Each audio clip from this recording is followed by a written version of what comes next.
বুকে হাত দিয়ে ঠোঁট নাড়িয়ে বোঝালো, চলো আরেকবার বিয়ে করে ফেলি, আর তারপর আরেকবার বাসর। পৃথা চোখ গরম করে তাকালো তুর্যের পানে। লোকটা ইদানিং নির্লজ্জ হয়ে যাচ্ছে ভীষণ। স্থান কাল পাত্র সব বিবেচনা হারিয়েছে। পৃথাকে চোখ গরম করে তাকাতে দেখেও থামল না তুর্য। একের পর এক নির্লজ্জ ধাঁচের ইশারা করেই যাচ্ছে। পৃথা তুর্যের পানে খেয়াল করতে করতে হঠাৎ ভেসে এলো কাজী সাহেবের কণ্ঠস্বর। কাজী সাহেব বেশ নম্র কণ্ঠে ইরাকে বললেন, বলুন মা, কবুল। ইরা হাঁসফাঁস করে উঠল। খামচে ধরল পৃথার এক হাত। কেমন অদ্ভুত এক অনুভূতিতে ছেয়ে গেছে মেয়েটার মন প্রাণ। আরুষকে যেদিন এ বাড়িতে প্রথম দেখেছিল ইরা, সেদিনই ছেলেটার প্রতি একটা অন্যরকম ভালো লাগা কাজ করেছিল তার হৃদয়ে। তারপর আস্তে আস্তে সেই ভালো লাগা ভালোবাসায় পরিণত হলো। অনেকবার আরুষকে নিজের মনের কথা জানাতে গিয়েও ভয়ে পিছিয়ে এসেছে মেয়েটা। লোকটা নিতান্ত ভদ্র এবং সভ্য ধাঁচের। সে যদি না মেনে নেয় ওকে, ভালো না বাসে, তখন কি হবে? প্রিয় মানুষটার কণ্ঠে ভালোবাসি না, এই বাক্যটা শোনার মতো শক্তি ছিল না ইরার। তাই সে আরুষকে ভালোবাসলেও তা প্রকাশে ছিল ভীত। অথচ আজ দেখো, সুন্দর এক ভাগ্যের চাওয়ায় নিজ প্রিয় পুরুষটার পাশেই বসে রয়েছে বউ সাজে। আর খুব অল্প সময়ের মধ্যে হয়তো সে হয়েও যাবে আরুষের, শুধুমাত্র আরুষের। ইরার আকাশ পাতাল চিন্তাভাবনার মধ্যেই আবারও ভেসে এলো কাজী সাহেবের কণ্ঠস্বর। কাজী সাহেব নম্র কণ্ঠে আবার বললেন, বলুন মা, কবুল।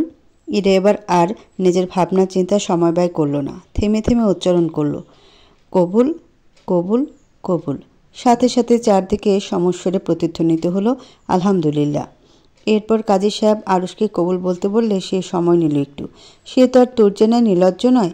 তাই চারদিকে একবার দৃষ্টি ঘুরিয়ে থেমে থেমে বলল, কবুল, কবুল, কবুল। ঝামেলাবিহীন সুন্দর সুষ্ঠুভাবে বিয়েটা সম্পন্ন হলো আরুষ এবং ইরার। বিয়ে সম্পন্ন হওয়ার পরে তুর্যদের বাড়িতে ছোটোখাটো একটা খাবার আয়োজন করা হয়েছিল সকলের জন্য।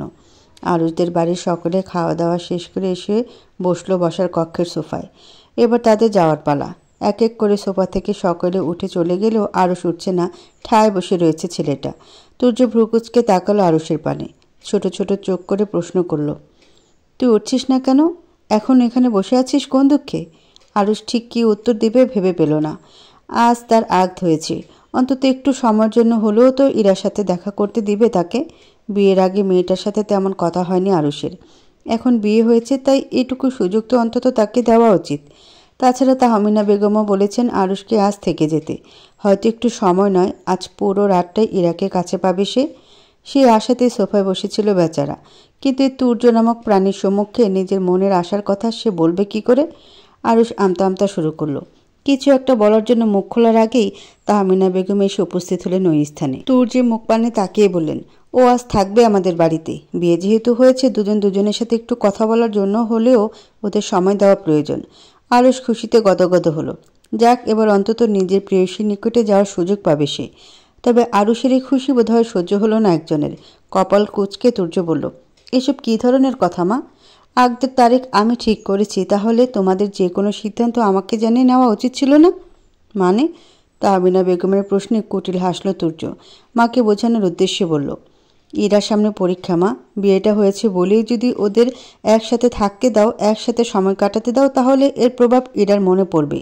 মেয়েটার বয়স কম, স্বামীর সান্নিধ্যে গেলে ওর মনোযোগ সম্পূর্ণরূপে স্বামী সংসারের দিকে যাবে। পড়াশোনায় কিন্তু আর মন বসবে না ওর। থামল তুর্য। আবার বলল, বিয়ে যখন হয়ে গেছে, সারা জীবন পড়ে আছে ওদের একসাথে থাকার জন্য। অথচ পরীক্ষায় যদি একবার ফেল করে, তাহলে আমাদের যে সম্মানটা হারাবে তা কিন্তু আর ফিরে আসবে না মা। তাহমিনা বেগম মনোযোগ দিয়ে শুনলেন ছেলের কথা। ছেলে তার ভুল বলেনি একটা কথাও। ইরার কিশোরী হৃদয়, এই বয়সটা তারা অতিবাহিত করে এসেছে। এই বয়সে মেয়েদের বিবেকের তুলনায় আবেগ কাজ করে বেশি। প্রিয় পুরুষ, স্বামী, সংসার, এসব সম্পর্কে নতুন নতুন অনুভূতির জন্ম দেয় হৃদয়ে। সেই হিসেবে এখন আরুষ আর ইরাকে একসাথে থাকতে না দেওয়াই শ্রেয়। তাহলে এর প্রভাব ইরার পড়াশোনার উপরে পড়বে। কিন্তু আরুষকে বা সে কীভাবে বাড়িতে যেতে বলবে? নতুন জামাই তাকে একবার থাকতে বলে পর মুহূর্তে বাড়িতে যেতে বলতে পারে নাকি? বিষয়টা খারাপ দেখায়। তাহমিনা বেগম আমতা আমতা করলেন, ইতস্তত করে বললেন। কিন্তু মায়ের এইটুকু কথাতেই বাকিটা বুঝে নিল তুর্য। আরুষকে টেনে টুনে সোফা থেকে তুলে দাঁড় করালো। কাঁধে হাত রাখলো বেচারার। মায়ের পানে তাকিয়ে বলল, তুমি একদম চিন্তা করো না মা। ও আমার সহকারী কম, বন্ধু বেশি। ওকে আমি একটা কথা বললে ও জীবন দিয়ে হলেও তা রাখবে। কণ্ঠে তোলা কথার পরিসমাপ্তি ঘটেই আরুষকে টেনে নিয়ে ঘরের বাইরে বেরিয়ে যেতে উদ্যত হলো তুর্য। আর আরুষ বেচারার মাথা বোধ হয় ঘুরছে এই মুহূর্তে। এই কোন তুর্যকে দেখছে সে? একটু আগে যে লোক আরুষের সবচেয়ে বড় শুভাকাঙ্ক্ষী হয়ে ধরা দিল, এখন সে সবচেয়ে বড় শত্রুর ভূমিকা পালন করছে। এই ছিল এই লোকের পেটে পেটে। এর জন্য বোধহয় এত তাড়াহুড়ো করে তুর্য তাদের বিয়েটা দিয়েছিল। অথচ আরুষ ভেবেছিল তুর্য ভালো হয়ে গেছে। এই পৃথিবীতে তুর্য ব্যতীত উত্তম পুরুষ আর নেই কেউ। আরুষের হৃদয় কেঁদে উঠল, তীব্র ব্যথা নিয়ে গেয়ে উঠল। সম্পর্ক বদলে গেল একটি পলকে। কে আপন কে যে পর হলো রে। আরুষের উথাল পাথাল চিন্তা ভাবনার মধ্যে বাড়ির বাইরে বেরিয়ে এলো তারা। তুর্য আরুষের কাছ থেকে হাত সরিয়ে ভদ্র বাচ্চাদের ন্যায় বলল, রাত অনেক হয়েছে, এখন বাড়ি চলে যা। নিজের একলা বিছানায় হাত পা ছড়িয়ে জব্বর একটা ঘুম দে। আরুষের বুক ফেটে চোচের অবস্থা। বিয়ের পরও একলা বিছানায় হাত পা ছড়িয়ে ঘুমানোর উপদেশ দিল এই পুরুষ। এর হৃদয় কি একটু দয়ামায়া বলতে কিছু নেই? কেন করলো এই লোক এমন? আরুষের হৃদয়ে ভয়ের তুলনায় বউহীনা হাহাকারের পরিমাণ বাড়ল। কণ্ঠে সাহস হেঁটে সে বলল, আমার সাথে এটা কেন করলেন স্যার? তুর্য ভ্রু কুঁচকাল, কপালে ভাঁজ ফেলে শুধালো, কি করেছি আমি? এই যে আমাকে বিয়ে করতে না করতে বউ ছাড়া করলেন। আরুষের অসহায় কণ্ঠস্বর। তুর্যের চোখে মুখে গম্ভীর ভাব ফুটে উঠল সাথে সাথে। থমথমে কণ্ঠে সে বলল, ছি ছি আরুষ, তোকে দেখে আমার লজ্জা হচ্ছে। আমার মতো একজন নম্রভদ্র লাজুক পুরুষের সাথে থেকে তুই একটা নির্লজ্জ কবে থেকে হলি? বিয়ে করতে না করতে বউর কাছে থাকার জন্য মরিয়া হয়ে উঠেছিস? হতভম্ব হলো আরুষ। সে নির্লজ্জ আর তুর্য লাজুক, এ কেমন ভয়ঙ্কর কথা! এই কথা শোনার আগে তার কান বন্ধ হয়ে গেল না কেন? আরুষ হতবাক কণ্ঠেই বলল, আমি নির্লজ্জ? তুর্য কপাল টান টান করে তাকালো, বেশ গৌরবের সাথে বলল, তা নয়তো কি? আমাকে দেখে কিছু শেখ। বিয়ে করেও টানা 8 বছর ব্যাচেলর জীবন কাটিয়েছি। আমার মতো ধৈর্যশীল, সুশীল, ভদ্র, লাজুক পুরুষ তুই এই দেশে কেন, এই পৃথিবীতেও পাবি না। আমাকে তো নোবেল দেওয়া উচিত। শুধুমাত্র সিক্রেট মিশনে থেকে নিজের সব কিছু লুকিয়ে রেখেছি বলে এখন নোবেলটা পাচ্ছি না। কথাটা বলি থামল তুর্য। বিড়বিড়িয়ে বলল, ভাগ্যিস রাত 12টার পর নিজের উপর নিয়ন্ত্রণ হারিয়েছিলাম, নয়তো মাত্র অল্প সময়ের জন্য এই 8 বছরের রেকর্ডটা মিস হয়ে যেত। আরুষ তুর্যের বিড়বিড়িয়ে বলা কথাগুলো শুনল না, তবে আগের বলার কথা ঠিক শুনেছে। আরুষ জানে ওই 8 বছরের কথা মিথ্যা নয়, তাই সে কথা বাড়ালো না। কিন্তু একটা খটকা থেকেই যায়।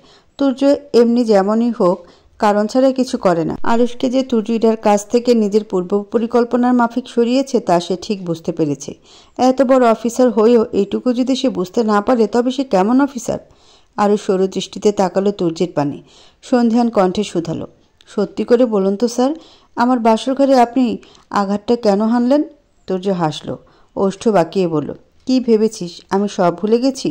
রাজশাহীতে বোর হাত কেটে যাওয়ায় তার সেবা যত্ন করে একটু কাছে যাওয়ার চেষ্টা করেছিলাম, কিন্তু তুই এসে ব্যাগটা দিয়েছিলি। আর তারপর আমার মাথায় বাড়ি। একটা কথাও ভুলিনি আমি, প্রতিটির কথা মনে রেখেছি। এখন নিজের বোনের সাথে বিয়ে দিয়ে পাই টু পাই হিসাব নেব সব কিছুর। প্রস্তুত থাক। কথাটা বলি তুর্য চলে গেল ঘরের ভিতরে। হতভম্ব হয়ে ওই স্থানে দাঁড়িয়ে রইল আরুষ। তুর্যের বউয়ের সাথে কাটানো মুহূর্তে একটু ব্যাগটা দেওয়ায় আর ভুলবশত মাথায় একটা আঘাতের জন্য এত বড় একটা শাস্তি দিয়ে দিল আরুষকে। সোজা একদম তার বাসর ঘরে আঘাত করে দিল। এই তুর্যের বোনকে বিয়ে করে আর কি কি তার কপালে আছে সৃষ্টিকর্তাই জানেন। আরুষের বুক ভারী হলো, কাঁদো কাঁদো কণ্ঠে বলল, একটু ভুল সারা জীবনের কান্না। পুরো বাড়িতে উৎসব লেগেছে, চারদিকে হৈ হৈ রই রই অবস্থা। ইরার আর আরুষের বিয়ের দিনক্ষণ এগিয়ে এসেছে যে। সময়ের প্রবাহমান গতিতে এর মধ্যে অতিবাহিত হয়েছে বেশ কয়েকটি মাস। পৃথা এবং ইরার এইচএসসি শেষ হয়েছে, রেজাল্টও চলে এসেছে ইতোমধ্যে। মোটামুটি ভালো রেজাল্ট করেছে দুজনেই। আর এদিকে আরুষও তার পরিবারকে দিয়ে ইরাকে তাদের বাড়িতে নিয়ে যাওয়ার চাপ দিচ্ছে। তাই আর দেরি করতে চাইল না কেউ। এমনি এই পরীক্ষা করে বেশ অনেকটা সময় অতিবাহিত হয়েছে। সামনের সপ্তাহে আরুষ এবং ইরার আনুষ্ঠানিক দিন ধার্য করা হয়েছে, আর তার আগের দিন গায়ে হলুদ। সেই অনুপাতে ইতোমধ্যে বাড়িতে অতিথিদের আগমনও শুরু হয়ে গেছে। তুর্যও ছিল আজ বাড়িতেই। বসার কক্ষে বসেছিল সবার সাথে, যদিও তার নজর রান্নাঘরে, কারণ সেখানে যে বেচারার এক এবং একমাত্র বউ কোমরে ওড়না বেঁধে রান্নার কাজ সামলাচ্ছে। তুর্যের পৃথার পানে উকি ঝুঁকির মধ্যেই তার পকেটে থাকা মোবাইলটা বেজে উঠল প্রবল ঝঙ্কার তুলে। তুর্য রান্নাঘরের পানে দৃষ্টি রেখেই কল ধরে মোবাইলটা কানে ধরল। মুহূর্তে চোখ মুখের রং পাল্টে গেল ছেলেটার। শক্ত কণ্ঠে বলল, আসছি আমি। শহরের বেশ বড়সড় এক আবাসিক হোটেলের সম্মুখে দাঁড়িয়ে রয়েছে তুর্য এবং আরুষ। যতদূর তথ্য পেয়েছে শাহিন মির্জার বস খলিল ভুঁইয়া, অর্থাৎ এই ড্রাগস পাচার, হিরোইনের ব্যবসা, নারী পাচার, এইসবের মূল হোতা এই হোটেলেই গা ঢাকা দিয়েছে। আর তাকে ধরতে এখানে ছুটে আসা আরুষ এবং তুর্যের। তাদের এই মিশনে চিহ্নিত করা প্রায় সকল অপরাধীকেই ধরেছে তারা। এখন শুধুমাত্র বাকি আছে এই খলিল ভূঁইয়া। একে ধরতে পারলেই এই মিশন সম্পন্ন হবে। আরুষ এবং তুর্য ইতোমধ্যে হোটেলের চারদিক থেকে নিজেদের ফোর্স দ্বারা ঘিরে ফেলেছে। এখন শুধুমাত্র তাদের ভেতরে ঢোকার অপেক্ষা। আরুষ এবং তুর্য দেরি করল না বেশি। চারদিকটা একবার ভালোভাবে পর্যবেক্ষণ করে ঢুকে পড়ল হোটেলের ভিতরে। ম্যানেজারের সাথে কথা বলে খলিল ভূঁইয়ার কক্ষে ডুপ্লিকেট একটা চাবি নিয়ে গেল সেদিকে। খুব সাবধানে চাবি দ্বারা কক্ষের দরজা খুলে ভেতরে ঢুকতেই চমকে উঠল আরুষ এবং তুর্য। এ কি, এ কোথায় এসে পড়েছে তারা? এই কক্ষ দেখে তো মনে হচ্ছে কোনো বাসর ঘর। চারদিক ফুল এবং ফুলের পাপড়ি দ্বারা সাজানো। তুর্য হতবাক হলো। আরুষের পানে তাকিয়ে বলল, আমরা ঠিক কক্ষে এসেছি তো আরুষ?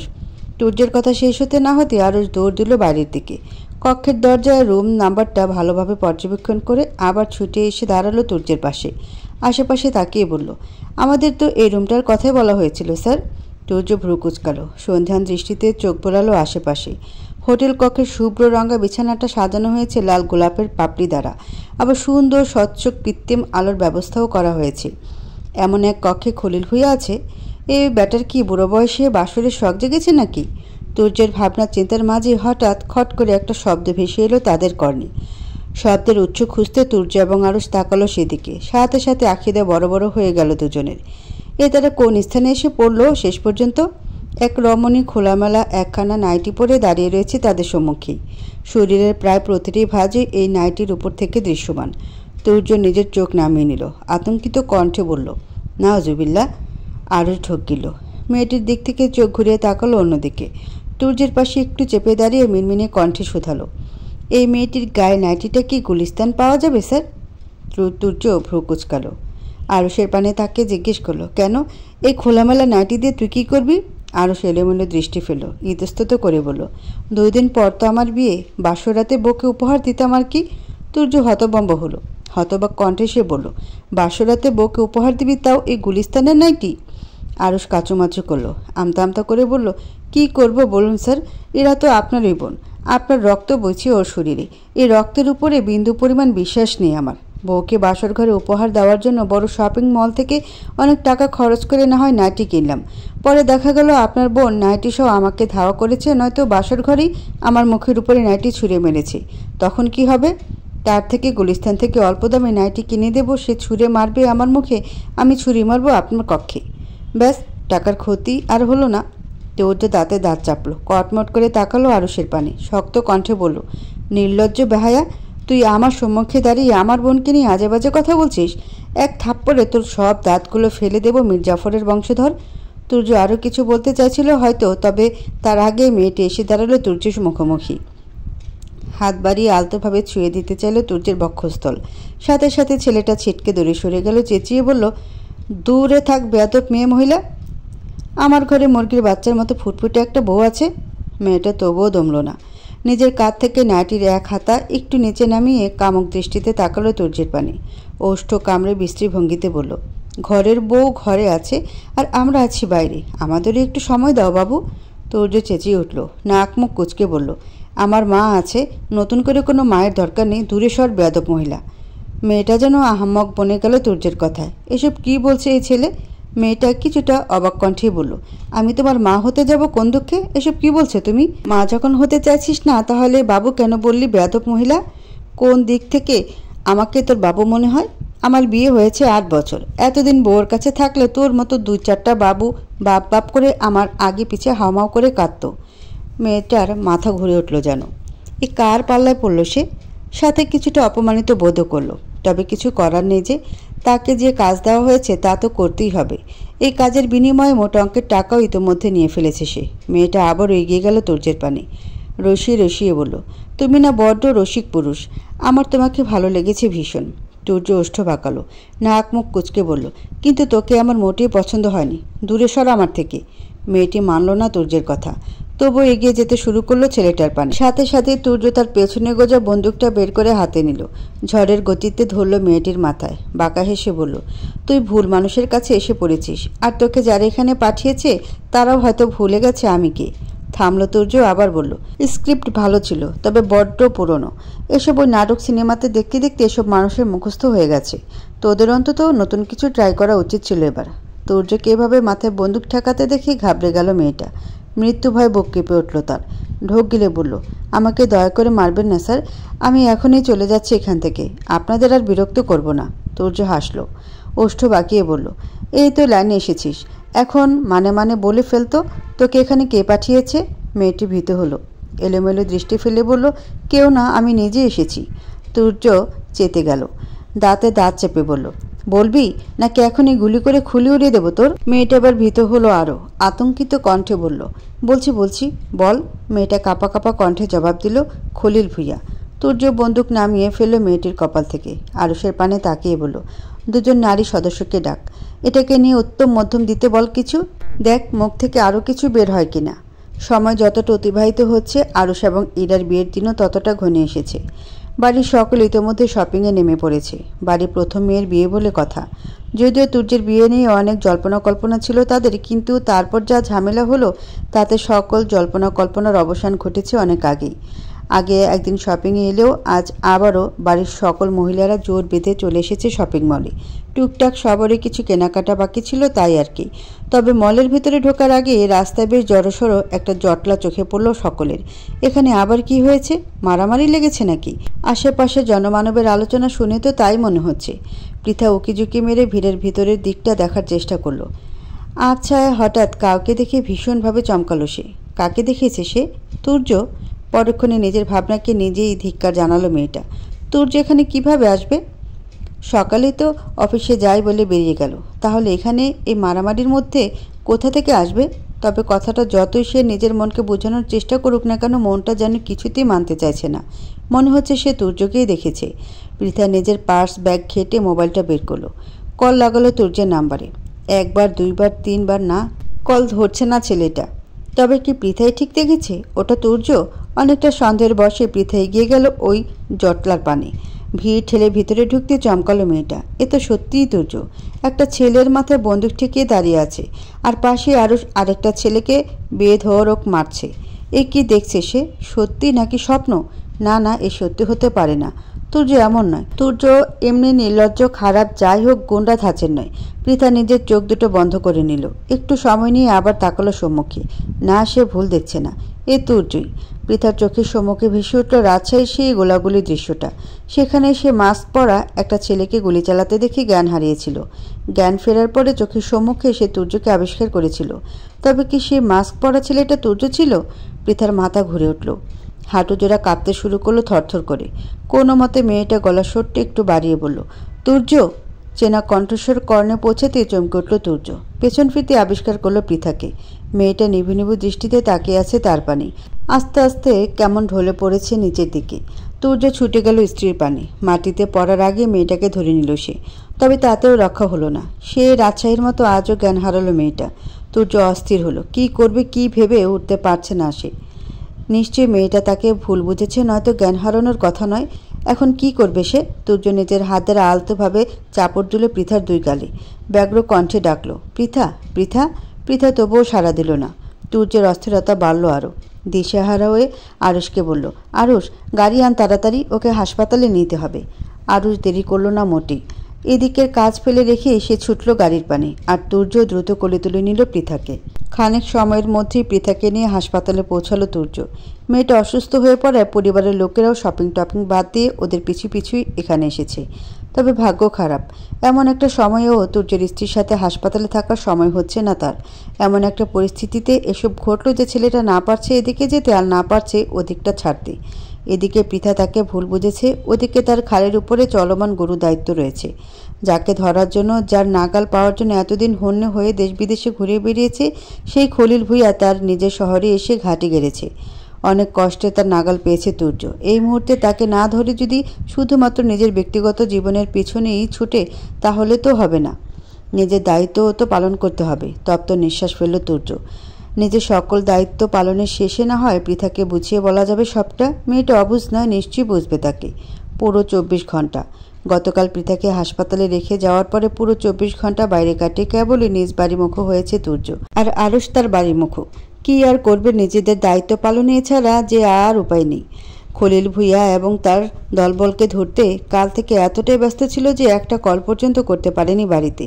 পৃথা কী অবস্থায় আছে, জ্ঞান ফিরেছে কি না সে খবরটা পর্যন্ত নিতে পারেনি। তবে এত জটিলতার মধ্যে একটা বড় জটিল কার্ডের সমাধান মিলেছে। এতদিনের প্রচেষ্টায় খলিল ভূঁইয়াকে গ্রেপ্তার করতে সক্ষম হয়েছে তুর্য এবং আরুষ। ব্যাটাকে ধরে কর্তৃপক্ষের নিকট হস্তান্তর করে তবেই যে যার বাড়িতে ফিরেছে তারা। এবার অন্তত ঝামেলাহীনভাবে নিজের বউকে একটু সময় দেওয়া যাবে, বোঝানো যাবে সবটা। তুর্য বেশ ফুরফুরে মেজাজে ঢুকলো নিজের বাড়িতে। বসার কক্ষে পা রাখতেই চমকে উঠল যেন। চৌধুরী বাড়ির বসার কক্ষটা যেন কানায় কানে পরিপূর্ণ এই মুহূর্তে। বাড়ির লোকজন তো আছেই, সাথে পলাশ শিকদার একদম সপরিবারে এসেছেন তুর্যদের বাড়িতে। তুর্য ভ্রু কুচকালো সকলকে দেখে। এই রাজাকার জনগোষ্ঠী আবার এখানে কি করছে? প্রথমে সকলকে দেখে একটু ভরকে গেলেও পরক্ষণে নিজেকে সামলে নিল বেচারা। হাজার হলো তার শ্রদ্ধেয় শ্বশুর মশাই এই পলাশ শিকদার। তুর্য বেশ নম্র কণ্ঠে তার পানে তাকিয়ে বলল, আসসালামু আলাইকুম, কেমন আছেন আপনারা? পলাশ শিকদার থমথমে দৃষ্টিতে তাকালেন তুর্যর পানে, গম্ভীর কণ্ঠে জবাব দিলেন, ভালো। আর তুমি থাকতে দিলে কই? ভালো থাকতে দিলে কি আর সপরিবারে আজ এখানে আমাদের উপস্থিত হতে হতো নাকি? তুর্যের তেমন একটা বোধগম্য হলো না পলাশ শিকদারের কথা। কপালে ভাঁজ পড়ল তার, পলক ছাপড়ে শুধালো, কেন? আমি আবার কি করেছি? সাথে সাথে ভেসে এলো তৌফিকের কণ্ঠস্বর। বেচারা আমতা আমতা করে বলল, ভাইয়া অনলাইনে দেখো। তুর্যের কপালের ভাঁজ আরও গাঢ় হলো। অনলাইনে আবার কি হয়েছে? কাল থেকে খলিল ভূঁইয়াকে গ্রেপ্তারের প্রচেষ্টায় এতটা ব্যস্ত ছিল যে অনলাইনে কেন মোবাইলটা ধরারই সুযোগ পায়নি সে। তুর্য কপালের ভাঁজ অব্যাহত রেখেই পকেট থেকে নিজের মোবাইলটা বের করলো। ডাটা অন করতে মেসেজ এবং নোটিফিকেশন যেন মোবাইলটা হ্যাং হওয়ার উপক্রম। তুর্য ভরকে গেল। তড়িঘড়ি করে একটা নোটিফিকেশনে ঢুকতেই যেন মাথায় আকাশ ভেঙে পড়ল। এ কি দেখছে সে? এ তো সেদিনের হোটেল রুমের ছবি। সে নাজুবিল্লা মার্কা মেয়েটার সাথে হোটেল রুমে যে দাঁড়িয়ে দাঁড়িয়ে তুর্য যে কথা বলছিল তখনকার ছবি। কেউ খুব চালাকি করে গোপনে সেই মুহূর্তগুলোর ছবি তুলে সামাজিক যোগাযোগ মাধ্যমে ছড়িয়ে দিয়েছে। যদিও ছবিগুলোর মধ্যে খারাপ কিছু নেই। একটা ছবিতে দেখা যাচ্ছে হোটেল রুমে ফুল দ্বারা সুসজ্জিত এক কক্ষে খোলামেলা পোশাকধারী এক রমণীর সম্মুখে দাঁড়ানো তুর্য। আরেকটা ছবিতে দেখা যাচ্ছে খোলামেলা পোশাকধারী মেয়েটা হাত বাড়িয়ে ছুঁতে চাইছে তুর্যকে। ব্যাস এইটুকুই। তবে ছবিগুলোকে খারাপ বানিয়েছে এ দেশে বসবাসকারী কিছু হলুদ সাংবাদিকদের দল।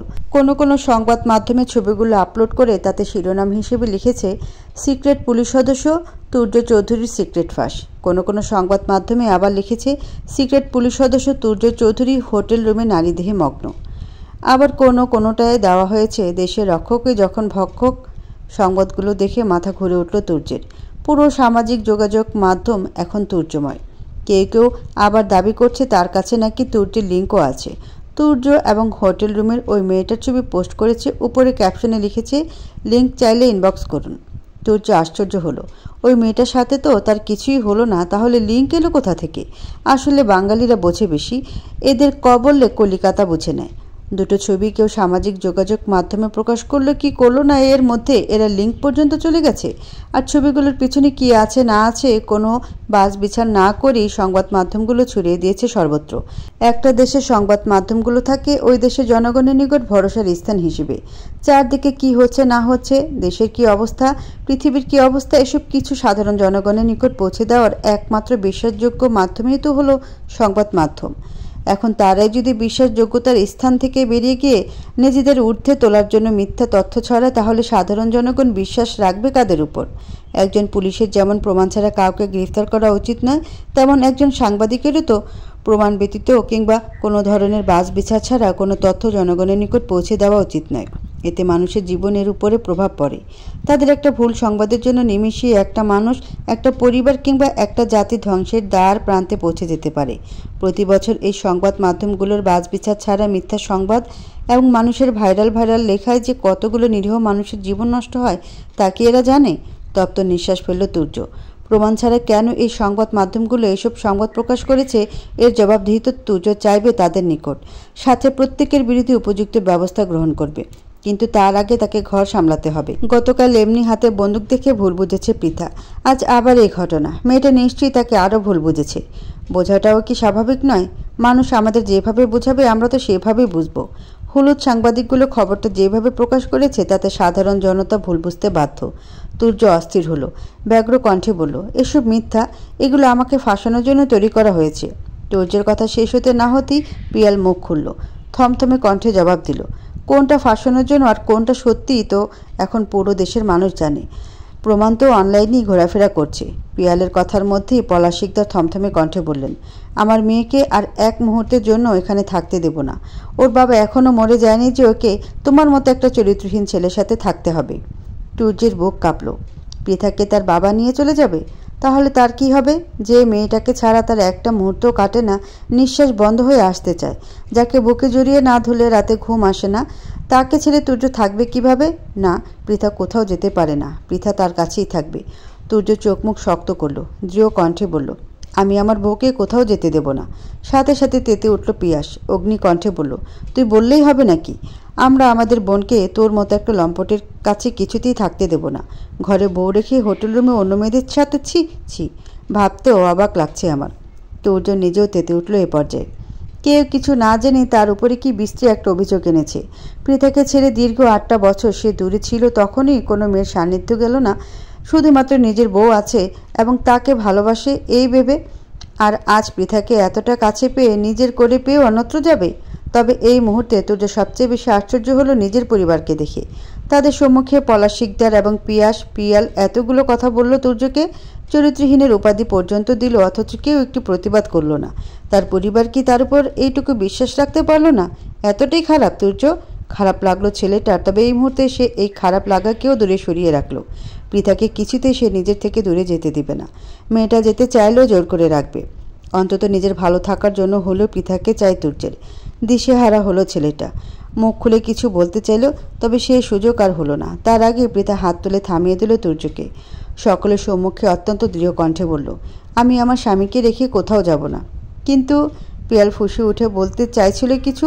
পৃথা তাকেও থামিয়ে দিল সাথে সাথে। বিশ্বাসের সাথে বলল, আমার স্বামীকে আমি বিশ্বাস করি। গতকাল রাস্তায় তাকে বন্দুক হাতে দেখে তৎক্ষণাৎ আমার হিতাহিত জ্ঞানশূন্য হয়ে পড়েছিল, তবে আমার বিশ্বাস ছিল আমার স্বামী কোনো অন্যায় কর্মের সাথে যুক্ত থাকতে পারে না, এবং আজ এই সংবাদের পর এটা অন্তত প্রমাণ হয়ে গেল যে সে সত্যিই কোনো অন্যায় কর্মের সাথে যুক্ত নয়। সে দেশের একজন রক্ষক হিসেবে কাজ করছে এবং আমি আমার স্বামীর এই পেশা নিয়ে গর্ববোধ করি। থামল পৃথা, আবার বলল, মানছি আমার স্বামী আমার থেকে নিজের পেশা লুকিয়েছে। এর মানে এই নয় যে সে অন্য নারীর সান্নিধ্যে চলে গিয়েছে।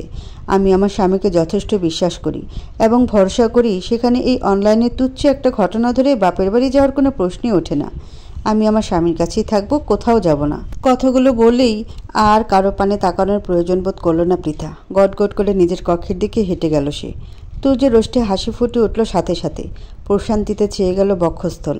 পৃথা তাকে বিশ্বাস করেছে, এরপর আর কি চাই তার? এখন যদি পুরো পৃথিবীও তার বিরুদ্ধে চলে যায় তাতে তো কিছু আসে যায় না। তুর্য সবার পানে তাকালো একবার। ইচ্ছে তো করছে বউয়ের কথা শুনে এখনই বাড়ির সকলের সম্মুখে একটা ছাকানাকা নাচ দিতে। শুধুমাত্র মান ইজ্জতের ভয় নাচটা সে দিল না। সময় ব্যয় না করে ছুটল পৃথার পিছু পিছু। কক্ষে ঢুকে দরজাটা কোনো মতে আটকে দিয়ে এগিয়ে গেল স্ত্রীর পানে। 2 হাত বাড়িয়ে যত্ন করে জড়িয়ে নিতে চাইল নিজের সাথে। পৃথা ছিটকে দূরে সরে গেল তৎক্ষণাৎ। ঝাঁঝালো কণ্ঠে বলল, একদম ছোবেন না আমাকে, আমার কাছ থেকে দূরে সরুন ব্রিটিশ পুরুষ। তুর্য ওষ্ঠ কামড়ে হাসল। বুঝলো বউটা তার সাথে অভিমান করে রয়েছে। নিচে পৃথা তার স্ত্রী হওয়ার দায়িত্ব পালন করে এসেছে, এবার তুর্যকে তার স্ত্রীর অভিমান ভাঙিয়ে একজন স্বামী হওয়ার দায়িত্ব পালন করতে হবে। তুর্য পৃথা ঝাঁঝালো বাণীকে উপেক্ষা করে শক্ত করে সে জড়িয়ে ধরল। টুপ করে বউয়ের গালে একখানা চুমু খেয়ে বলল, ভালোবাসি বউ। পৃথা তেতে উঠল, দাঁতে দাঁত চেপে বলল, একদম ন্যাকামো করবেন না, সরুন আমার কাছ থেকে। তুর্যের বন্ধন আরও গাঢ় হলো। অপরাধীর কণ্ঠে বলল, সরি বউ, আমার ভুল হয়েছে। আমার আগেই আমার পেশা সম্পর্কে বলে দেওয়া উচিত ছিল। থামল তুর্য। আবার বলল, আসলে হয়েছে কি, আমরা একটা সিক্রেট মিশনে ছিলাম বউ। আর পুলিশ সদস্যদের সিক্রেট মিশন বলতে তো বোঝোই, এর প্রতিটি পদে পদে বিপদ লেগে থাকে। শত্রুরা আমাদের ধ্বংসের জন্য ওত পেতে থাকে সর্বক্ষণ। কখন কার কি হয়ে যায় কোনো নিশ্চয়তা নেই। এমন অবস্থায় আমি যদি তোমাকে সবটা জানাতাম তুমি হয়তো মেনে নিতে পারতে না। আমাকে নিয়ে দুশ্চিন্তা করতে, ভয় পেতে, হয়তো ভয়ে আমার পেশার প্রতিও আস্থা হারাতে। তাই আগে থেকে তোমাকে কিছু বলিনি। ভেবেছিলাম একদম মিশন শেষ হলে বলবো, কিন্তু তার আগেই তো এত সব ঘটে গেল। কথাটা বলে পরপর দীর্ঘশ্বাস ফেলল তুর্য। কণ্ঠ কিছুটা স্বাভাবিক করে বলল, সামাজিক যোগাযোগ মাধ্যমে যে ছবিগুলো দেখেছো ওগুলো আমাদের মিশনেরই একটা অংশ ছিল। একজন দাগি আসামিকে গ্রেপ্তার করতে গিয়ে এই নাওজুবিল্লা মার্কা মেয়েটাকে পেয়েছিলাম আমরা হোটেল কক্ষে। আরুষও ছিল আমার সাথে, যদিও শুধুমাত্র আমাকে ফাঁসানোর জন্য তাকে কাটসাট করে ছবি থেকে বের করে দেওয়া হয়েছে। পৃথা মনোযোগ দিয়ে শুনল তুর্যের সব কথা। ভেঙচি কেটে বলল, হয়েছে, এত কৈফিয়ত দিতে হবে না আমাকে, আমি আপনাকে বিশ্বাস করি। তুর্য হাসল, একটু ঝুঁকে পৃথার কপালে একখানা চুমু খেয়ে বলল, এর জন্যই তো আমি আমার বউটাকে এতটা ভালোবাসি। পৃথা ভেঙচি কাটল আবারও, একটু সময় নিয়ে প্রশ্ন করল, একটা কথা বলুন তো, আপনি তো বিদেশে ছিলেন, এলেন কিছুদিন আগে, তাহলে আপনি এই চাকরি কখন পেলেন? তারপর আবার মিশন? ফোঁস করে একটা নিঃশ্বাস ফেলল তুর্য, কণ্ঠ স্বাভাবিক রেখেই বলল, পড়াশোনা শেষ করে আমি প্রায় 3 বছর আগেই সকলের অগোচরে দেশে ফিরেছিলাম। এই চাকরির তখনকার, এবং এরপরে এই মিশনের কাজেই আবার দেশের বাইরে গিয়েছিলাম। ফিরেছি কিছু সময় পূর্বে। আমার এই কিছু সময় পূর্বে ফেরাটাই সকলে জানে বা আমি জানিয়েছি, তার আগেটাই কেউ জানে না। পৃথার হৃদয়ে ঘনীভূত অভিমানেরা আরও গাঢ় রূপ ধারণ করল তুর্যের কথা শ্রবণে। অভিমানী কণ্ঠে সে বলল, 3 বছর আগে দেশে ফিরেছিলেন, কিন্তু একটা বড় খোঁজ নিলেন না আমার। আবার দাবি করছেন আমাকে নাকি ভালোবাসেন, এই আপনার ভালোবাসা? এটা সত্যিই আমার ভুল ছিল। আমি ভেবেছিলাম তোমার সাথে আমার বিয়েটা যেহেতু হয়ে গেছে, তখন তুমি সারা জীবনের জন্য আমারই আছো, আমার থেকে আর কোথায় পালাবে? তাছাড়া আমার পরিবারের প্রতিও আমার একটা ভরসা ছিল। যত দূর দেখেছিলাম তোমার প্রতি তারা যথেষ্ট আবেগী ছিল, তাই ভেবেছিলাম তারা তোমাকে ধরে বেঁধে হলেও আমার জন্য রেখে দিবে, কিন্তু তারা তা করেনি। তুর্যের মলিন কণ্ঠস্বর। পৃথার অভিমানগুলো কিছুটা কৌতূহলী কণ্ঠে প্রশ্ন করল, আপনি তো বিবাহিত ছিলেন, বিবাহিত হয়ে কিভাবে পুলিশের চাকরি পেলেন? প্রথমত, তেমন কেউ জানতো না আমি বিবাহিত, আর দ্বিতীয়ত, পুলিশের সকল পোস্টের জন্য বিবাহিত অবিবাহিত দেখা হয় না। কিছু কিছু পোস্টের যোগ্যতার ভিত্তিতে বিবাহিতরাও গ্রহণযোগ্য। তাছাড়া আমি বিসিএস পুলিশ ক্যাডারে নিয়োগের মাধ্যমে এই পোস্টে এসেছি। পৃথা চুপ রইল কিঞ্চিত সময় নেই, অতপর হুট করেই বলল, ছাড়ুন আমাকে। তুর্য ছাড়তে চাইল না, মেয়েটার কাঁধে মাথা রেখে বলল, না, ছাড়ব না। পৃথা তুর্যকে ঠেলে নিজের থেকে সরিয়ে দিতে চাইল, নাক মুখ কুঁচকে বলল, ছাড়বেন তো? আপনার জন্য একটা সারপ্রাইজ আছে। তুর্য এ পর্যায়ে ছেড়ে দিল পৃথাকে। বেশ উৎসুক হয়ে শুধালো, কী সারপ্রাইজ? পৃথা উত্তর দিল না কোনো। একটু এগিয়ে টেবিল থেকে একটা ডাক্তারি রিপোর্ট তুলে নিল হাতে। তুর্যের পানে বাড়িয়ে দিয়ে বলল, পড়ে দেখুন। তুর্য কিছুটা ঘাবড়ে গেল, কি আছে এই রিপোর্টে? আর পৃথাই বা এত আয়োজন করে এই রিপোর্ট তাকে পড়তে কেন দিল? কোনো বড় অসুখ টসুখ করেছে নাকি মেয়েটার? তুর্যের হৃদয় ব্যাকুলতা ছেয়ে গেল। সময় নষ্ট না করে সে পড়তে শুরু করলো রিপোর্টটা। হুট করে রিপোর্টের একটা স্থানে চোখ আটকে গেল। চমকে উঠল, তাকালো পৃথার পানে। পৃথা বুঝলো এই তাকানোর মানে। ভেঙচি কেটে সে বলল, এখনই বলতে চেয়েছিলাম না, লুকিয়ে রাখতে চাইছিলাম সবটা, কিন্তু আমি তো আর আপনার মতো ব্রিটিশ নই, তাই আর লুকিয়ে রাখতে পারলাম না। তুর্যের কর্ণে যেন পৌঁছালো না পৃথার বলা একটা কথাও। সে ভ্যাবলার মতো বসে রইল ওভাবেই। নিজ চোখে যেন বিশ্বাস করতে পারছে না এই মুহূর্তে। বেচারা আরেকবার পড়ল রিপোর্টটা, অতপর হুট করে ছুটে এসে জড়িয়ে ধরল পৃথাকে। আবেগী কণ্ঠে বলল, আমি যা দেখছি তা কি সত্যি বউ, নাকি সবটা স্বপ্ন? পৃথা ওষ্ঠ প্রসারিত করে হাসল। 2 হাত বাড়িয়ে নিজের সাথে আলতোভাবে জড়িয়ে ধরল তুর্যকে। মৃদু কণ্ঠে বলল, একদম সত্যি দেখছেন মিস্টার তুর্য চৌধুরী, আপনি অতি শীঘ্রই বাবা হতে চলেছেন। এবার অন্তত নিজের পাগলামি ছাড়ুন মশাই। তুর্য সাথে সাথে প্রতিবাদ করল পৃথার কথার। উৎফুল্ল চিত্তে সে বলল, এখন আরও বেশি পাগলামি করব। আগে পাগলামি করেছি একা, এখন পাগলামি করব আমার ছাওপনাদের নিয়ে। কেউ আটকাতে পারবে না আমাদের। লাল নীল সবুজ বাতির আলো ঝলমল করছে আজ চৌধুরী বাড়ি। পুরো বাড়ি কানায় কানায় পরিপূর্ণ হয়ে উঠেছে অতিথিদের আগমনে। হবেই বা না কেন, আজ যে ইরা এবং আরুষের বিয়ে। ইতিমধ্যে আরুষের বাড়ির লোকেরা বরযাত্রী সহ চলে এসেছে এ বাড়িতে। আরুষকে বসতে দেওয়া হয়েছে স্টেজে সুসজ্জিত এক রাজকীয় চেয়ারে, আর ইরার অবস্থান তার পাশে। মেয়েটাকে আজ পার্লার থেকে ভারী মেকআপের আবরণে সাজিয়ে আনা হয়েছে, আর সাথে শরীরে তো ভারী লেহেঙ্গা আছেই। আরুষ একটু পরপর আরও চোখে দেখছে নিজের প্রেয়সীকে। মেয়েটাকে কি সুন্দর লাগছে আজ। বিয়ের সাজে সম্ভবত সব নারীকেই আলাদাভাবে সুন্দর লাগে। আরুষ নিয়ে চেয়ারে একটু চেপে বসল। সকলের অগোচরে কথা বলতে চাইল ইরার সাথে, কিন্তু এখানেও তার শত্রুর আগমন। কোথা থেকে হুট করে আগমন ঘটল পৃথার, আর তার পিছু পিছু তুর্যের। তুর্য পৃথার পিছু পিছু হাঁটছে, আর সেকেন্ডে সেকেন্ডে সাবধানী বাণী হাঁকছে, আস্তে হাঁটো বউ, এই সময় এত জোরে হাঁটতে হয় না, আমার টিয়া পাখির ছানাদের কষ্ট হবে যে। পৃথার এই মুহূর্তে ইচ্ছে করছে নিজের কপাল নিজে চাপড়ে ফাটিয়ে ফেলতে। কোন দুঃখে সে এই পাগল লোককে বলতে গিয়েছিল যে সে প্রেগনেন্ট। যখন থেকে এই লোক জেনেছে পৃথা প্রেগনেন্ট আর সে বাবা হতে চলেছে, তখন থেকে না পৃথার পাশ থেকে একটা সেকেন্ড নড়েছে, আর না মেয়েটাকে একটু শান্তিতে থাকতে দিয়েছে, না খাওয়াতে শান্তি দিয়েছে, না বসাতে, না শোয়াতে, না ঘুমাতে। তার উপর আবার ইরার বিয়ে উপলক্ষে অফিস থেকেও লম্বা ছুটি নিয়েছে। এখন তো আর চেঁচিয়েও লাভ নেই, এর উপর বোম মেরেও কেউ একে সরাতে পারবে না বউ নিকট থেকে। পৃথা মাঝে মাঝে আশ্চর্য বনে যায়, একটা লোক কিভাবে এতটা নির্লজ্জ ধাঁচের হতে পারে। তারপর সৃষ্টিকর্তার কৃপায় হয়েছেও না হয় তাই বলে সে নির্লজ্জ লোকটাকে পৃথার কপালেই পড়তে হলো। পৃথা হতাশার নিঃশ্বাস ফেলল। এমনিতেই তো এই লোকের পাল্লায় পড়ে জীবনে শান্তি নেই কোনো, এখন আবার এই লোকের উপাধি দেওয়া টিয়া পাখির ছানা যতক্ষণ তার পেটে থাকবে ততক্ষণ অত্যাচারেরও শেষ থাকবে না। আধার ঘনিয়েছে চারদিকে, বিয়েবাড়ির হইচই কলরব এই মুহূর্তে ফিকে হয়ে পড়েছে অনেকটা। তবে জ্যোৎস্না রাত আজ আধারে ঢাকা আকাশটা গোল থালান্নে রূপালী এক চাঁদ স্থান করে নিয়েছে। চারদিক সেজে উঠেছে চাঁদের মধুময় মিষ্টি আলোয়। তবুও ইরার কেমন যেন ভয় ভয় করছে। পুষ্পসজ্জিত এক সুন্দর কক্ষে বসে রয়েছে মেয়েটা। বাসরাত আজ তার। অজানা ভয়, সংকোচ, সংশয় পুরো দিনই আজ ঘিরে রেখেছিল তাকে। তবে ভাবি বান্ধবীদের হাসি ঠাট্টায় তখন এতটা ভয় টের পায়নি, কিন্তু এখন তো সে একা। কিছুটা সংকোচ নিয়ে চোখ ঘুরিয়ে গুমে চারদিকে তাকালো ইরা। আরুষের সাথে বিয়েটা অনেক আগে হলেও এই কক্ষে তার এই প্রথম প্রবেশ। কক্ষে খুব বেশি আসবাবপত্রে পরিপূর্ণ নয়, শুধুমাত্র একটা খাট, একটা আলমারি, একটা টেবিল চেয়ার আর সোফা রাখা। খুব বেশি ফুল দিয়েও কক্ষটা সাজানো হয়নি, খুব সাদামাটা সাজ। তবে বিছানাটা পরিপূর্ণ করে রাখা হয়েছে লাল গোলাপের পাপড়ির দ্বারা। মধ্য বর্বর আবার গোলাপের পাপড়ি দিয়েই দুটো অক্ষর বসানো হয়েছে A+E। ইরার পুরো কক্ষে নজর বুলানোর মধ্যেই হঠাৎ কর্ণে পৌঁছল চেঁচামেচির আওয়াজ। সম্ভবত বাইরে আরুষের কাজিন মহল বাসুরের টাকা আদায়ের জন্য ধরেছে আরুষকে। ইরার মন প্রাণ কেমন অন্যরকম অনুভূতিতে ছেয়ে গেল, শীতলতায় ছেয়ে গেল সর্বাঙ্গ। এমনি এক হাত ঘোমটা টানা ছিল তার মস্তকে, সেই ঘোমটাটা আরও একটু টেনে তার পরিধি বাড়িয়ে নিল। আর বেচারা আরুষ ভেবেছিল তুর্যদের বাড়ি থেকে বউ নিয়ে এসেছে মানে বউ পেয়ে গেছে, এরপর আর কোনো বাধা বিপত্তি ছাড়াই বউকে আপন করে নিতে পারবে। কিন্তু তা আর হলো কই? এই বাড়িতে এসে বিয়ের নিয়মকানুন পালন করতে করতেই তো অর্ধরাত। তারপর আবার এই কাজের মহলের উৎপাত। টাকা ছাড়া কিছুতেই বাসর ঘরে ঢুকতে দিবে না। একদম তালা ঝুলিয়ে দিয়েছে ঘরের দরজায়। বিস্ময়ের চোয়াল ঝুলে পড়ল আরুষের। কপাল কুঁচকে বলল, আমার বাসর, আমার বউ, তোদের টাকা দেব কেন? কাজের মহলের একজন সাথে সাথে জবাবে বলল, তোমার বাসর, তোমার বউ, কিন্তু তালা তো আমাদের। টাকা দিবে না, তালার চাবিও পাবে না। আজ বাসর রাতের মতো একটা সুন্দর রাতেও সারা রাত কাটাও বহি না। আরও হতবাক হতে গিয়েও হলো না। অসহায় দৃষ্টিতে তাকালো সকলের পানে। তুর্য থেকেও তো এরা ভয়ানক অধিক। তুর্য তো তবুও তাকে বহিনা করেছিল, আর এরা তো বউর সাথে সাথে অর্থ সম্পদের উপরও ঝড় বয়ে দিতে চাইছে। তপ্ত নিঃশ্বাস ফেলল আরুষ, তবুও হাল ছাড়ল না বেচারা। আরও কিছুক্ষণ কাজিন সম্প্রদায়ের সাথে বাক বিতণ্ডাতে জড়িয়ে শেষ পর্যন্ত নিজের পরাজয় মেনে নিল। একদিকে এরা টাকা ছাড়া চাবি কিছুতেই দিবে না, অন্যদিকে রাত তো তাদের জন্য বসে থাকবে না। সে হু হু করে বেড়ে চলছে। এরপরে দেখা যাবে বাসর রাত শেষ, অথচ বউয়ের কাছাকাছি আর পৌঁছানো হলো না আরুষের।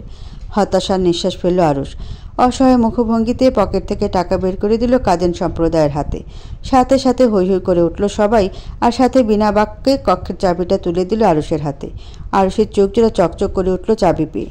টাকার শোক ভুলে গেল মুহূর্তেই। টাকা যায় যাক, বউ তো পেয়েছে। আর দেরি করল না বেচারা, এমনি অনেক দেরি হয়ে গেছে। দ্রুত চাবি দ্বারা তালা খুলে ঢুকে পড়ল কক্ষের ভিতরে। খট করে দরজা খোলার আওয়াজ কর্ণে পৌঁছাতে কেঁপে উঠল ইরার বক্ষস্থল। নড়ে চড়ে উঠল মেয়েটা। কেমন ঢিপ ঢিপ আওয়াজ হচ্ছে বুকের ভিতরে। লজ্জা লজ্জা লাগছে ভীষণ। যতই মানুষটা পূর্ব পরিচিত হোক কিংবা বিয়েটা আগে হোক, আজকের অনুভূতিটা তো একদম ভিন্ন। আজ তাদের দুজনের একান্তে প্রথম রাত। নিজের ভালোবাসাকে নিজের করে পাওয়ার প্রথম অনুভূতি আজ। ইরা হাঁসফাঁস করে উঠল, নিজেকে গুটিয়ে নিল একটু। আরুষ কক্ষে প্রবেশ করে একবার তাকালো বিছানায় বসা তার স্ত্রীর পানে, অতঃপর দরজাটা ভালোভাবে এঁটে দিয়ে আস্তে ধীরে এগিয়ে গিয়ে বসলো তার পাশে। মেয়েটা বিশাল এক ঘোমটায় আড়াল করে রেখেছে নিজেকে। আরুষ পূর্ণ দৃষ্টিতে তাকালো ইরার পানে। হাত বাড়িয়ে আলতোভাবে ধরল মেয়েটার ঘোমটাটা। সাথে সাথে কেঁপে উঠল ইরা। আরুষ থামল না, তবুও ধীরে ধীরে স্ত্রীর মস্তককে চড়ানো ঘোমটাটা টেনে তুলল উপরে। মেয়েটা চোখ মুখ খিচে বন্ধ করে নিয়েছে। তীর কাঁপছে তার কোমল ওষ্ঠজোড়া। হাসলো আরুষ। পরম আবেগ নিয়ে মেয়েটার চোখে মুখে ফু দিয়ে বলল, ভয় পাচ্ছ? ইরা পিটপিট করে চোখ দুটো খুলল। এলোমেলো দৃষ্টি ফেলে আলতোভাবে ডানে বামে মাথা ঝাঁকালো। বুঝালো ভয় পাচ্ছি না। আরুষ আর বেশি ঘাটালো না মেয়েটিকে। পকেট থেকে একটা আংটি বের করে নিজ দায়িত্বে ইরার বাম হাতটা টেনে নিল নিজ হাতের ভাঁজে। ইরা ইতস্তত করল। নিজের হাতটা সরিয়ে নিতে চাইল। আরুষ ছাড়ল না স্ত্রীর হাত, বরং সযত্নে হাতের অনামিকা আঙ্গুলে পরিয়ে দিল আংটিটা। ওষ্ঠে হাসি ফুটিয়ে বলল, তোমার স্বামীর তরফ থেকে তোমার জন্য প্রথম উপহার। ইরা লাজে মাথা নিচু করে ফেলল। আরুষ এক হাতে লাজে রাঙা স্ত্রীকে বুকে টেনে নিল। মেয়েটার চুলের ভাঁজে চুমু খেয়ে বলল, ভালোবাসি। ইরা মুখ লুকালো আরুষের বক্ষে। লাজুক সুরে বলল, আমিও ভালোবাসি। সময় বয়ে চলেছে নিজের গতিতে। সে অপেক্ষা করে থাকে না কারো জন্য। চোখের পলকে যেন কেটে গেল বেশ কয়েকটা বছর। সময় বদলেছে, তার সাথে বদলে গিয়েছে চারপাশের পরিবেশ, মানুষ এবং সম্পর্ক। শহরের বুকটা আগের তুলনায় আধুনিক হয়ে উঠেছে আরও। ইরা সন্তান সম্ভবা। প্রেগনেন্সির 5 মাস চলছে মেয়েটার। পিয়াসের সাথে রিদিরও বিয়ে হয়ে গেছে বেশ কিছু সময় পূর্বে। আর বাকি রইল পৃথা আর তুর্য। তাদের ঘর আলো করে ইতোমধ্যে চলে এসেছে এক পুত্র সন্তান। নাম রেখেছে তূর্ণ। দেখতে শুনতে কিছুটা মায়ের মতো হলেও চরিত্র তার হুবহু বাবার মতো। এ যেন তুর্যেরই আরেক সত্তা। রাত নেমেছে ধরণীতে। শহরের বুকটি ইতোমধ্যে আলোকিত হয়ে উঠেছে কৃত্রিম সোডিয়ামের আলোয়। তুর্য সারাদিন পর বাড়িতে ফিরল মাত্রই। বাবার আগমনী বার্তা ছোট্ট তূর্ণের কর্ণে পৌঁছতে সে কাঁদতে কাঁদতে ছুটল সেদিকে। রাতের এই সময় ছেলেকে এভাবে কাঁদতে দেখে অবাক হলো কিছুটা। ভ্রু বাঁকিয়ে ছেলেকে প্রশ্ন করলো, কাঁদছো কেন বাবা, কি হয়েছে? 4 বছরের তূর্ণ কান্না বিজড়িত কণ্ঠে জবাব দিল, আমাকে মেলেছে। তুর্যের মুখশ্রী জুড়ে গম্ভীর ভাব ফুটিয়ে তুলল সাথে সাথে। কণ্ঠে কিছুটা ক্রোধ এঁটে বলল, কে মেরেছে আমার বাবাকে? কার এত বড় সাহস আমার বাবাকে মারে? একবার শুধু নামটা বলো, আমিও তাকে মেরে দেবো এক্ষুনি। তূর্ণ কান্না থামালো একটু, নাক টেনে টেনে বলল, মাম্মাম মেলেছে। পৃথার নাম শুনে চুপসে গেল তুর্য। অবশ্য এ বাড়িতে তার বউ ব্যতীত তার ছেলের গায়ে হাত তোলার সাহস আর কেউ রাখে না, এটা তার আগেই বোঝা উচিত ছিল। কিন্তু কথা সেটা নয়। কথা হলো এই মুহূর্তে ছেলের পক্ষ নিয়ে পৃথার নিকট আমূলক ধ্বনি তুলতে গেলেও ছেলেসহ নির্ঘাত কক্ষ ছাড়া হতে হবে তাকে। আর তারপর ছেলে কেটে কেটে মাঝরাতে হলেও মায়ের কক্ষে স্থান নিয়ে নেবে। কিন্তু তার ওই আমূলক ধ্বনি তোলার অপরাধে তাকে স্থান দেওয়া হবে না কোনোভাবেই। পুরো রাত বহিনা অন্য কক্ষে কাটাতে হবে। তুর্য ঢোক গেল, আমতা আমতা করে বলল, নিশ্চয়ই তুমি কোনো দুষ্টুমি করেছ, তাই মাম্মাম মেরেছে। শুধু শুধু তো মাম্মাম তোমাকে মারার মানুষ নয়। তূর্ণের কান্না বন্ধ হয়ে গেল সাথে সাথে। বাবার পানে ছোট ছোট চোখ করে তাকিয়ে বলল, তুমি মাম্মামকে ভয় পাও পাপা? তুর্য হাসল। ছেলেকে কোলে তুলে নিয়ে বলল, না বাবা, আমি তোমার মাম্মামকে ভয় পাই না, তবে ভালোবাসি ভীষণ। তোমার মাম্মামকে যখন শক্ত কণ্ঠে কিছু বলতে যাই তখন সেই কথা আমার হৃদয়ে আঘাত হানে সর্বপ্রথম। তাই নিজের কষ্টের জন্য হলেও তোমার মাম্মামকে বলতে পারি না কিছু। বাপ ছেলের কথোপকথনের মধ্যে সেখানে এসে উপস্থিত হলো পৃথা। ভ্রু নাচিয়ে শুধালো, কী কথা হচ্ছে বাপ ছেলের? তূর্ণ চোখ বড় বড় করে তাকালো মায়ের পানে। নিরীহ মুখশ্রী নিয়ে বলল, আমি কাঁদছিলাম, তখন পাপা এসে বলেছিল, পাপা আমাকে বলল আমার নাকি একটা ছোট্ট বোনের প্রয়োজন। সবার বোন আছে, শুধুমাত্র আমার একটা বোন নেই। পৃথা কটমট করে তাকালো তুর্যের পানে। আর তুর্য হতবম্ব নয়নে তাকিয়ে রইল তার মাত্র 4 বছরের ছোট্ট নাদুস নাদুস ছেলের পানে। এসব কথা সে কখন বলল? এই বোন প্রয়োজন বা কিছু এ ধরনের বাক্যের ধারে কাছেও তো সে যায়নি। আচ্ছা, এ ছিল তার তো, নাকি হাসপাতালে কোনোভাবে বাচ্চা বদলে টদলে গিয়েছিল? তুর্যের ভাবনা চিন্তার মাঝেই তার হৃদয় তীব্র বেগে চিৎকার করে উঠল, প্রতিবাদে সুরে বলল, এ ছেলে তোরই, একদম তোর মতো চরিত্র পেয়েছে। কোনো ডিএনএ টেস্টের প্রয়োজন নেই। সারা জীবন তুই তোর বাপ মাকে জ্বালিয়ে মেরেছিস, এবার তোর ছেলে তোকে জ্বালিয়ে মারবে।